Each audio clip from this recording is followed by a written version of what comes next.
à tous, je me trouve ici à Rouen où s'est déclaré il y a quelques jours un incendie dans une usine de pétrochimie, Lubrizol, à 2 km d'ici. Et j'ai derrière moi une manifestation de gens qui viennent demander des réponses aux élus locaux et aux préfets qui se réunissent dans ce bâtiment juste là.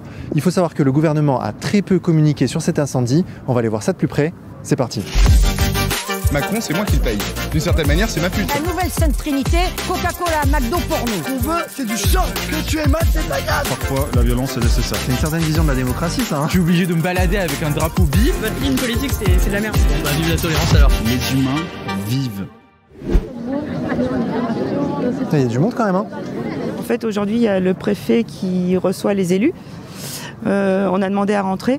Au moins 3 personnes, ils refusent l'entrée. Ils refusent, d'accord. Voilà. Et vous demanderiez quoi si vous aviez pu rentrer? Mais déjà, on se pose des questions sur la véracité des dires, la toxicité des produits qui ont brûlé. Le préfet a dit que les écoles étaient fermées, les établissements scolaires, mais qu'il n'y avait pas de danger, pas de toxicité aiguë. Donc il a dit toxicité aiguë. Du coup, et quand on regarde ce que ça veut dire toxicité aiguë, ça signifie qu'il n'y a pas de mort directe par inhalation.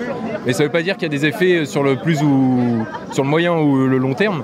Donc c'est quand même préoccupant. Ils disent rien, quoi, en gros. Oui, voilà, ils disent juste on va pas mourir à la première inhalation. On sait que la parole des gouvernements, des préfets, quand on sait que voilà, c'est censé être la justice, mais qu'un préfet, un procureur de la République s'est placé par les chefs de l'État, il y a une prise de parti quelque part. On ne peut pas avoir une objectivité et avoir tous les faits qui sont établis.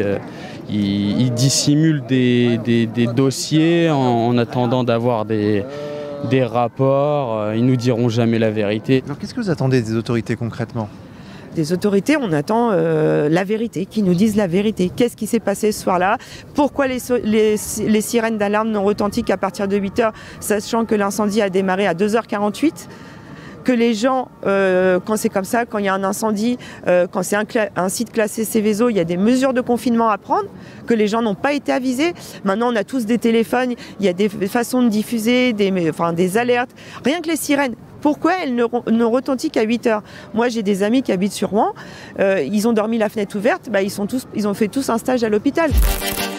Moi, j'habite pas très loin, j'habite à 500 mètres de Lubrizol, dans le bon sens, bien sûr. Par rapport au sens des vents. Okay. Par contre, il n'y a eu aucune sirène de prévenance. En fait, on est parti de nous-mêmes. En fait. Moi, j'ai 2 enfants. Et du coup, voilà. Et donc, vous avez vu quoi concrètement, vous? Je suis sorti. J'ai tout d'abord tourné mes yeux sur Total, parce qu'il y a une usine Total juste à côté. J'ai tourné les yeux de l'autre côté. J'ai entendu des gros bruits d'explosion, de la fumée très noire, des flammes gigantesques. En pleine nuit, je peux vous dire que ça fait peur, donc j'ai décidé de prendre ma famille et partir en fait. Pour notre part, on a été réveillés à 5h30 du matin, on a fui notre maison avec nos familles. Oui. Et réveillés par qui? Par des explosions. Par des explosions? Oui. Ah oui, d'accord.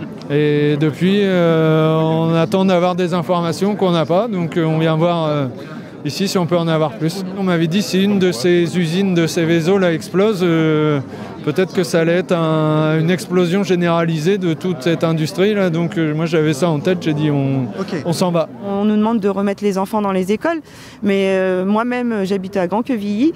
J'ai écrit à la mairie ce matin en leur demandant si les enfants qui retournaient à l'école boiraient de l'eau en bouteille et non de l'eau du robinet, parce qu'il faut savoir que dans les écoles ils boivent de l'eau du robinet.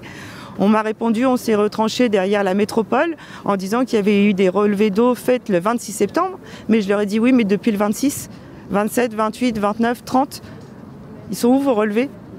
Est-ce qu'on peut laisser boire de l'eau à nos enfants, sachant qu'on ne sait pas au jour d'aujourd'hui où en sont les prélèvements? Là, ça fait 3-4 jours, c'est Walking Dead en centre-ville de Rouen.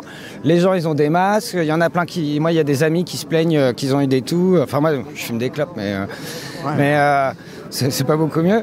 Mais il y en a plein qui sont pleins de maux de tête.